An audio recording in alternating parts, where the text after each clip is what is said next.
नमस्कार, very good morning, सुप्रभात। आप देख रहे हैं हमारा खास बुलेटिन गंगा सवेरा। आपके साथ मैं दीपा बाफिला। यूपी में योगी सरकार 2.0 के गठन की तैयारियां तेज हैं। सबकी निगाहें 25 मार्च पर टिकी हुई हैं, जब शपथ ग्रहण होगा। नमस्कार, मैं हूं आपके साथ जया मिश्रा। और शपथ ग्रहण पर निगाहें तो हैं दीपा, साथ ही साथ सबके मन में सवाल ये भी है कि आखिर योगी आदित्यनाथ की टीम में कौन कौन होगा शामिल, किसे मिलेगी मंत्रिमंडल में जगह। और इन्हीं हलचलों पर आज गंगा सवेरा में करेंगे विस्तार से चर्चा और विश्लेषण। आपको शपथ ग्रहण से जुड़ी अहम अपडेट्स भी हम बताएंगे। तो चलिए शुरू करते हैं हमारा खास बुलेटिन गंगा सवेरा योगी सरकार 2.0 के लिए चल रही हलचल वाली खबरों के साथ।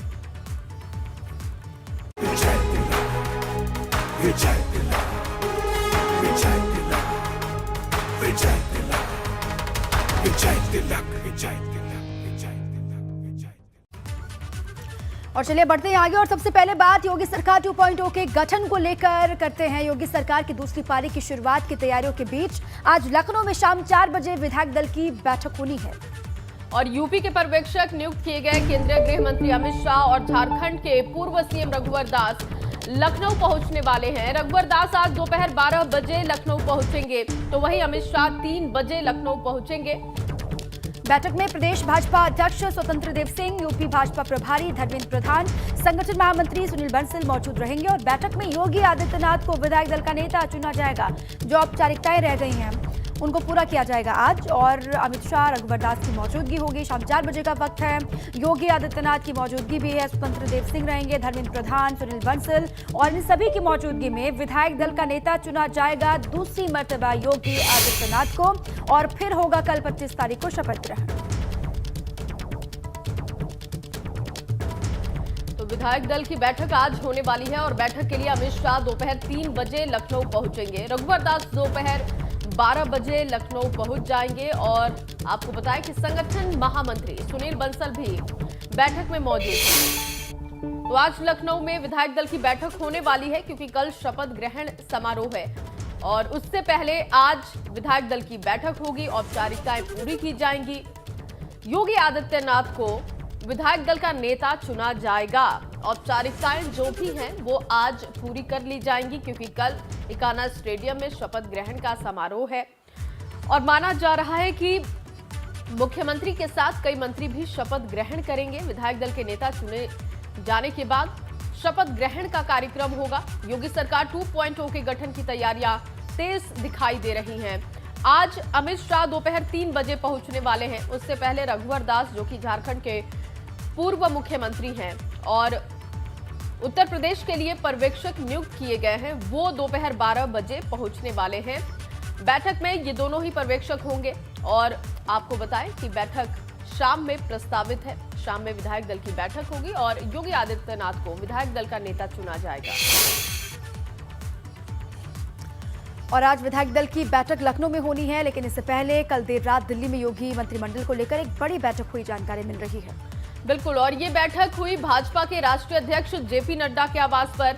इस बैठक में अमित शाह, योगी आदित्यनाथ के साथ ही साथ राष्ट्रीय संगठन महामंत्री बीएल संतोष भी शामिल हुए।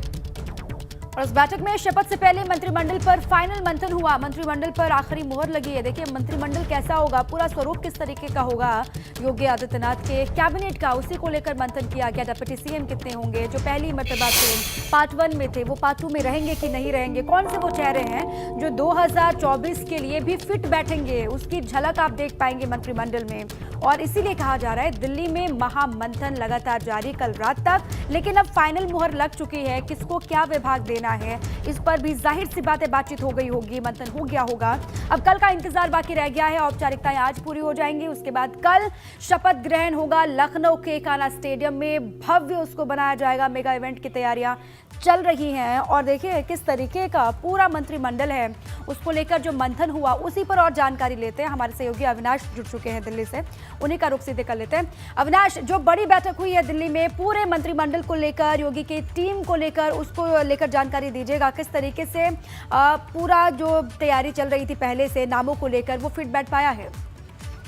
देखिए, अगर बात करें तो योगी मंत्रिमंडल को लेकर के कल 2.5 घंटे तक दिल्ली में एक अहम बैठक हुई, जिसमें मुख्यमंत्री योगी आदित्यनाथ और पार्टी के राष्ट्रीय अध्यक्ष जेपी नड्डा मौजूद रहे। उनके साथ अगर बात करें तो राष्ट्रीय संगठन महासचिव BL संतोष मौजूद रहे। क्योंकि अगर बात करें तो 100 ऐसे नामों को तैयार किया गया था उत्तर प्रदेश से, जो कि जाति आधार पर फिट होते थे। इसके अलावा पुराने जो मंत्री थे उनके नहीं नाम थे, उनमें से कई सारे महिलाओं के नाम थे, युवाओं के नाम थे, और जो पहली बार खासतौर से विधायक बन गए हैं तो उनमें से कितने लोग टेक्नोक्रेट है, कितने लोग प्रोफेशनल है, और ऐसे कौन से लोग जो प्रशासनिक अधिकारी के जिनको अनुभव है। ये तमाम सारे जो लोग हैं इनकी एक लिस्ट तैयार की गई थी, जिसपे कल यहाँ पे मंथन हुआ है, जिसमें कई नामों को शॉर्टलिस्ट किया गया है कि उनको योगी मंत्रिमंडल में शामिल किया जाए। मंत्रिमंडल बहुत छोटा रखा गया, जिसमें किसी उत्तराखंड में देखने को मिला कि महज 8 मंत्री रखे गए, और जितनी जगह थी उससे कम रखे गए। उस तरीके से उत्तर प्रदेश में भी देखने को मिलेगा कि कैबिनेट छोटी रखी जाएगी, मंत्रिमंडल छोटा रखा जाएगा, जिससे कि काम ज्यादा से ज्यादा लोगों से लिया जा सके, जिम्मेदारी ज्यादा तय की जाएगी। और कल इन्हीं नामों को लेकर दिल्ली में मंथन हुआ है। नामों पर लगभग सहमति बन गई है। आज अगर बात करें तो पर्यवेक्षक के रूप में गृह मंत्री अमित शाह 4 बजे लखनऊ पहुंचेंगे, जहां पे विधायकों की बैठक बुलाई गई है। उसी विधानमंडल दल की बैठक में मुख्यमंत्री योगी आदित्यनाथ को नेता चुना जाएगा। फिर राजभवन में जाके जो औपचारिकताएं होती है उसको पूरी की जाएगी। तो अब अगर बात करें तो योगी का जो मंत्रिमंडल है उसे लगभग तय कर लिया गया है, और कल तमाम सारे जो मंत्री हैं वो शपथ लेते हुए दिख सकते हैं। और आज से लगभग तमाम सारे जो मंत्री जिनके नाम तय किए गए उनके पास फोन पहुंचने शुरू हो जाएंगे, जिससे कि कल उनके शपथ ग्रहण समारोह में पहुंचने का जो रहेगा वो पहुंचकर भी शपथ लेंगे। बहुत शुक्रिया अविनाश, तमाम जानकारी के लिए, अपडेट के लिए। तो देखिए, शपथ से पहले मंत्रिमंडल पर फाइनल मंथन, और बैठक में राष्ट्रीय संगठन महामंत्री BL संतोष भी मौजूद थे। योगी आदित्यनाथ 25 मार्च को लगातार दूसरी बार यूपी के मुख्यमंत्री पद की शपथ लेने वाले हैं, और इस शपथ समारोह के लिए कई राजनेताओं के साथ साथ देश के बड़े उद्योगपतियों और बिजनेस हाउसेस को भी न्योता भेजा गया है। और योगी आदित्यनाथ के शपथ ग्रहण के लिए देश के 49 बड़ी कंपनियों को भी निमंत्रण भेजा गया है। और 25 तारीख को जब योगी आदित्यनाथ CM पद की शपथ लेंगे, तब तमाम राजनेताओं के साथ टाटा ग्रुप के चेयरमैन N चंद्रशेखर भी शामिल होने वाले हैं, इस बात की भी जानकारी। और खबर यह भी कि इसके साथ रिलायंस इंडस्ट्रीज के नीरज अंबानी, महिंद्रा ग्रुप के चेयरमैन आनंद महिंद्रा, बिरला समूह के चेयरमैन कुमार मंगलम बिरला और अडानी ग्रुप के चेयरमैन गौतम अडानी भी इस पूरे इवेंट के दौरान कहा जा रहा है कि मौजूद होंगे। तो राजनेताओं के अलावा तमाम बड़े पॉलिटिशियंस के अलावा अलग अलग जगह से जुड़े हुए जो दिग्गज हैं वो भी रहेंगे मौजूद।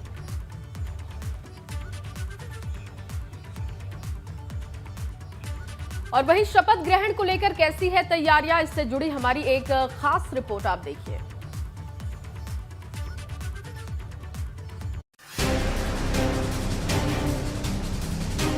मैं आदित्यनाथ योगी ईश्वर की शपथ लेता हूं कि मैं विधि द्वारा स्थापित भारत के संविधान के प्रति सच्ची श्रद्धा और निष्ठा रखूंगा। योगी मंत्रिमंडल तैयार, शपथ का इंतजार। यूपी विजय के राइटर, योगी के 50 फाइटर। धामी 2.0 झांकी, योगी 2.0 बाकी। देहरादून के परेड ग्राउंड में जो भव्य तस्वीर धामी 2.0 में दिखी, अब उससे भी भव्य तस्वीर योगी 2.0 में 25 मार्च को दिखेगी, जब योगी आदित्यनाथ एक बार फिर यूपी के मुख्यमंत्री पद की शपथ लेंगे। मैं आदित्यनाथ योगी ईश्वर की शपथ लेता हूं। लेकिन शपथ से पहले दिल्ली में योगी आदित्यनाथ और अमित शाह के बीच बड़ी बैठक हुई। इस बैठक के अपने आप में कई मायने हैं, क्योंकि शपथ से पहले विधायक दल की बैठक होनी है। अमित शाह को यूपी का पर्यवेक्षक बनाया गया है, मतलब बैठक के जरिए योगी और शाह आगे की पूरी रणनीति तैयार कर लेना चाहते हैं। मतलब योगी कैबिनेट में वो कौन से चेहरे होंगे, इसका पूरा खाका पहले ही खींच दिया गया है, क्योंकि सूत्रों से मिली जानकारी के मुताबिक डिप्टी सीएम के तौर पर दिनेश शर्मा और केशव प्रसाद मौर्य की वापसी तय मानी जा रही है। वहीं इस बार योगी कैबिनेट में 1.5 दर्जन मंत्रियों का रिपीट होना भी तय माना जा रहा। इसके साथ ही 3 दर्जन नए चेहरे इस बार मंत्रिमंडल में शामिल हो सकते हैं। कौन मंत्री बनेगा या नहीं बनेगा, इसका निर्णय तो एक हम लोग का एक प्रक्रिया है, उसके आधार पे होती है, और उसके लिए हम लोग के ऑब्जर्वर भी बने हैं, आदरणीय अमित शाह जी बने हैं, और मुख्यमंत्री जी हैं। वो सब लोग बैठ के इसका निर्णय करेंगे। प्रदेश अध्यक्ष, राष्ट्रीय अध्यक्ष सब लोग बैठ के इसका निर्णय करते हैं। योगी के शपथ ग्रहण समारोह में करीब 200 वीआईपी शामिल होंगे, जिसमें पीएम मोदी, गृह मंत्री अमित शाह, रक्षा मंत्री राजनाथ सिंह, भाजपा के राष्ट्रीय अध्यक्ष जेपी नड्डा, कई राज्यों के मुख्यमंत्री और पदाधिकारी शामिल होंगे। ये सारे चेहरे पुष्कर सिंह धामी के शपथ ग्रहण समारोह में भी शामिल हुए, लेकिन योगी आदित्यनाथ के शपथ ग्रहण समारोह में आने के अपने ही मायने हैं, क्योंकि 37 साल के बाद पहली बार यूपी में कोई सरकार रिपीट हो रही। यही वजह है कि भाजपा इस शपथ को यादगार बनाकर एक बड़ी लकीर खींचना चाहती है। हालांकि इस शपथ ग्रहण समारोह में मुख्य विपक्षी पार्टी के मुखिया अखिलेश यादव नहीं होंगे। मुझे नहीं लगता कि मैं जाऊंगा, न मुझे बुलाया जाएगा। नहीं बुलाया तो जाएगा आपको कैसे पता कि बुलाया जाएगा?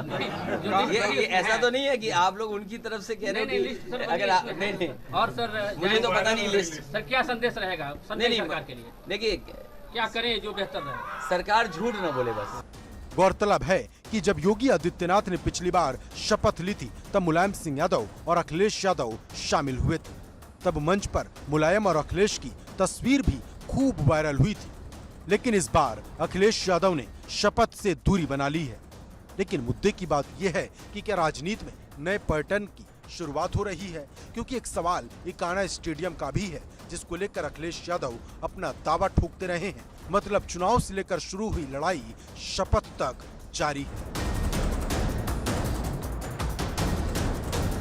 Bureau report, ABP Ganga. चलिए आगे बढ़ते हैं। अब बात करते हैं परीक्षाओं की। यूपी बोर्ड की 10वीं और 12वीं क्लास की परीक्षा आज से शुरू हो रही है और परीक्षा को लेकर बोर्ड के मुख्यालय प्रयागराज में 321 केंद्र बनाए गए हैं। जिले में शांतिपूर्ण तरीके से निष्पक्ष और पारदर्शी ढंग से परीक्षा संपन्न कराने के लिए अफसरों ने स्टैटिक, सेक्टर और जोनल मजिस्ट्रेटों के साथ बुधवार को बैठक कर आवश्यक दिशा निर्देश भी जारी किए। किसी भी तरीके की दिक्कत ना हो, नकल विहीन परीक्षा हो सके, इसकी कोशिश है। देखिए, पहली सुबह 8 बजे यानी कि 11:15 पर पहली पाली शुरू होगी और जिले को 24 सेक्टर में बांटा गया है। इसके साथ ही 8 तहसीलों में जोनल मजिस्ट्रेट और सुपर जोनल मजिस्ट्रेट के साथ ही 321 स्टैटिक मजिस्ट्रेट की भी तैनाती की गई है। जिले में 10 सचल दस्ते भी बनाए गए हैं। साथ ही जिले में 38 संवेदनशील और 24 अति संवेदनशील केंद्र चिन्हित किए गए हैं। इस पर जो अति संवेदनशील केंद्र बनाए गए हैं वहां पर अलग से इंतजाम किए जाएंगे। कोई भी परेशानी ना हो, समस्याएं ना आए, या फिर जो नकल गिरोह हर बार उत्तर प्रदेश के एग्जाम में सक्रिय हो जाते हैं, वो भले ही 10वीं 12वीं क्यों ना हो, उस पर भी लगाम लगाने की कोशिश होगी।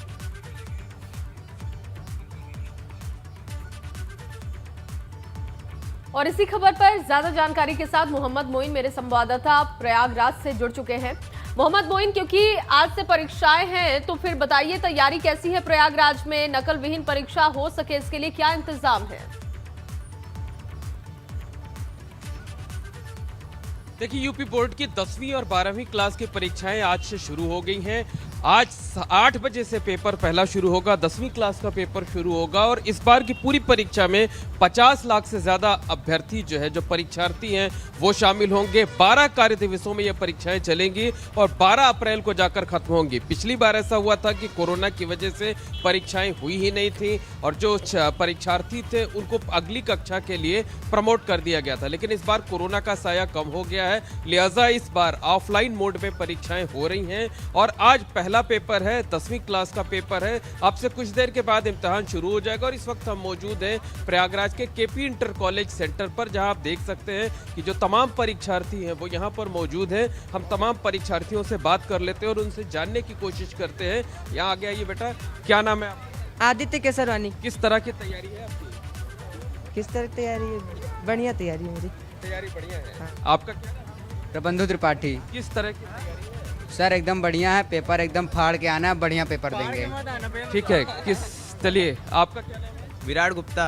आप बताइए किस तरीके की तैयारी? एकदम तैयारी भयानक चल रही, 30% सिलेबस कम हो गया, हम लोग टॉप करेंगे अब की बार इंशाल्लाह। तमाम स्टूडेंट्स हैं जो ये दावा कर रहे हैं कि इस बार सिलेबस कम कर दिया गया है, लिहाजा उनको एग्जाम भी देर से शुरू हो रहा है, लिहाजा उनको तैयारियों का काफ़ी मौका मिल गया है और उनकी तैयारियां बेहतर हैं। इस बार वो अच्छे नंबर लाएंगे, टॉप करने की कोशिश करेंगे। तो जो अभ्यर्थी हैं उनको तैयारियों का भरपूर मौका मिला है। ये अलग बात है कि पढ़ाई ज़्यादातर टाइम नहीं हो पाई है, ज्यादातर टाइम जो है वो विद्यालय बंद पड़े हुए थे, ऑनलाइन मोड में ही क्लासेस चल रहे थे, लिहाजा परीक्षार्थी हैं उनको कुछ दिक्कतों का सामना जरूर करना पड़ सकता है। बिल्कुल ठीक है मोहम्मद मोइन, बहुत शुक्रिया आपका पूरी जानकारी के लिए, वहाँ की तस्वीरें भी दिखाने के लिए, बच्चों की तैयारी भी बताने के लिए। बच्चों की तैयारी है, साथ में प्रशासनिक अमला भी मुस्तैद है, तैयारियों में लगातार जुटा हुआ है। बहुत शुक्रिया आपका पूरी जानकारी।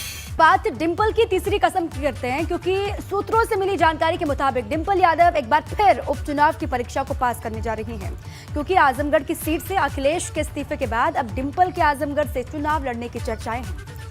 और इसी बीच खबर ये भी है, लेकिन सवाल बड़ा ये है कि क्या डिंपल इस परीक्षा को पास कर अखिलेश की टेंशन दूर करेंगी, क्योंकि विधानसभा चुनाव में डिंपल का स्ट्राइक रेट सबसे अच्छा था।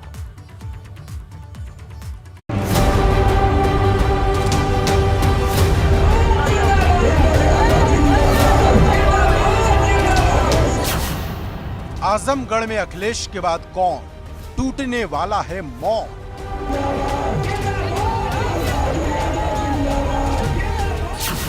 अखिलेश की अर्धांगिनी डिंपल लोकसभा की टेंशन करेंगी सिंपल। आजमगढ़ के रण में डिंपल भरेंगी हुंकार, तीसरी बार उपचुनाव के रथ पर सवार।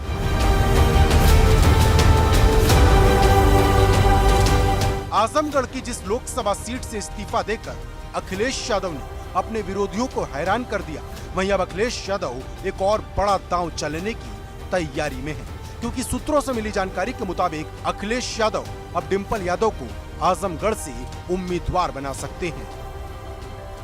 पार्टी सूत्रों से जानकारी मिल रही है कि समाजवादी पार्टी डिंपल यादव को आजमगढ़ से चुनाव लड़ा सकती हैं, और आज अखिलेश यादव का ये बयान आया है कि आजमगढ़ की जनता के विकास के लिए वो वचनबद्ध हैं, और ऐसे में उनको लग रहा है कि डिंपल यादव को अगर वहाँ से उतारा जाता है तो वो जनता के लिए ज़्यादा समर्पित रहेंगे, और अपना जो उनका कहा जाए फोकस है वो लगातार आजमगढ़ पर बना रहेगा।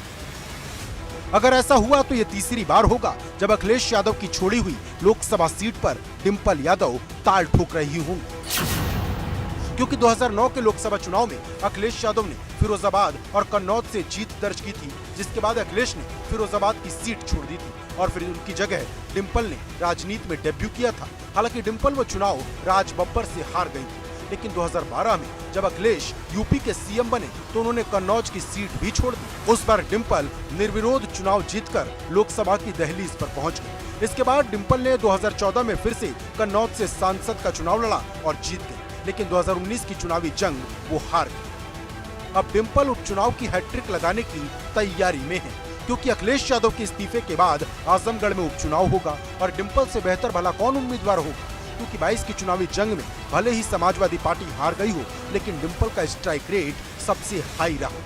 डिंपल यादव ने 5 विधानसभा सीटों पर प्रचार किया, जिनमें से 4 पर पार्टी को सफलता मिली, और जो सीट हारी उसमें भी मुकाबला कांटे का रहा। मतलब डिंपल का जीत का सक्सेस रेट 80% रहा, जो किसी भी दूसरे स्टार प्रचारक के सक्सेस रेट से बहुत ज्यादा है। सबसे बड़ी बात यह है कि जिस सिराथू सीट पर सपा ने सबसे बड़ा उलटफेर कर केशव प्रसाद मौर्य को हराया, उस सीट की कमान खुद डिंपल ने संभाली थी। जंग वाले इंजन को हटाने का समय आ गया है और यूपी को वापस पटरी में लाने का समय आ गया है, और मुझे पूरा, और ये चुनाव कोई हमारा चुनाव नहीं रह गया है, ये चुनाव तो जनता लड़ रही है, जनता तैयार है ऐसे जंग वाले इंजन को हटाने के लिए और ऐसे इंजन को लाने के लिए जो उत्तर प्रदेश को एक संपन्न प्रदेश बनाएंगे। वहीं जिस आजमगढ़ से डिंपल को उपचुनाव लड़ाने की चर्चा हो रही है, वहाँ इस बार सपा का प्रदर्शन शानदार रहा है। सपा ने सभी 10 सीटों पर जीतकर साफ कर दिया कि आजमगढ़ में किसी और के लिए कोई गुंजाइश नहीं। मतलब आजमगढ़ में सपा स्ट्रॉन्ग हैंड पर है, लेकिन डिंपल उपचुनाव की अग्नि परीक्षा को पास कर पाएंगी, ये बड़ा सवाल है। Bureau report, ABP Ganga.